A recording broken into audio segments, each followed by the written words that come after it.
about leaving Peralta in there? I know it was kind of a tough call you into this, but you said against lefties you may want to give him a. Yeah, right now, both he and Jake, the numbers aren't very kind on the left-handed splits.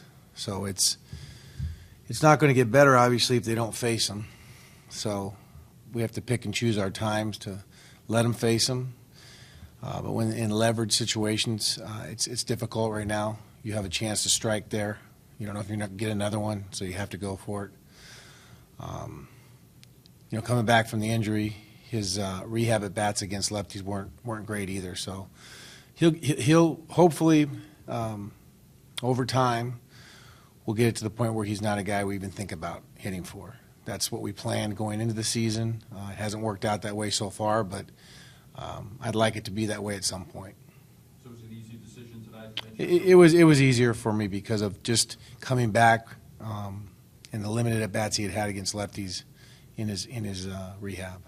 Was Owens an option there? CO's foot, is an issue right now. He was available tonight to play. He was all taped up, but more of an emergency at that point. Strikeouts have become obviously a big problem for you guys, not just the last couple of games, but the last few games. Is it just quality of pitching or guys trying to do too much at the plate? What do you think is accounting for that? Some of it's pitching, but we have to make a better adjustment. We know that. Did you let your pitch you could handle go by early in the count, and take it for a strike?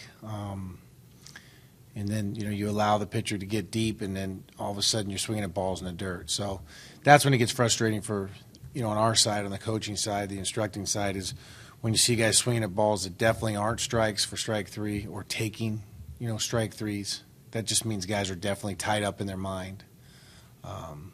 So it's something that, it's one of those things you talk about a lot, and all of a sudden guys start thinking about it too much.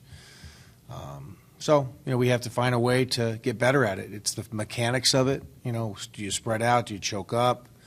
All the things we're taught as high school and little leaguers, Do you just need to go back to basics? Or do you need to attack the ball earlier in the count when there's a good pitch to handle? So we'll look at each one individually. You can't just say this, it's a blanket statement, but you're right that the strikeouts have become a problem. You've had to answer this question a lot, but Robbie's inability to get you out of the Right. fifth inning. Yeah, Gamble, it'll keep getting asked until it doesn't happen, correct? So, boy, he looks so good. He's rolling. He swung the bat great. I didn't want to take him out I wanted his bat in the lineup tonight. But it's just that the bugaboo of the fifth inning. It just mental block after I really don't think it's a mental thing, but I know Mike went and talked to him after and just, basically laid it on the line. You're going to have to find a way to get through this inning. You're better than that. His pitch count this time wasn't the reason. I just felt at that point they were on him, and the kid had gotten 2 hits off him that was coming up, and Randall was ready, and we had to keep the game where it was, close. So, again, he's a young kid. We keep forgetting that sometimes, but we need him to get through the fifth and not have to use our whole bullpen when he pitches. Well, I thought we did. We made him throw a lot of pitches, but he did strike out a bunch of guys. It was almost like ARI did yesterday, excuse me.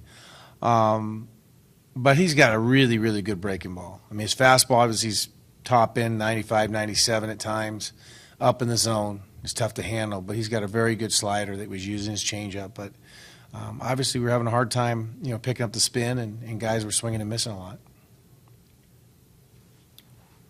That's it. Thank you.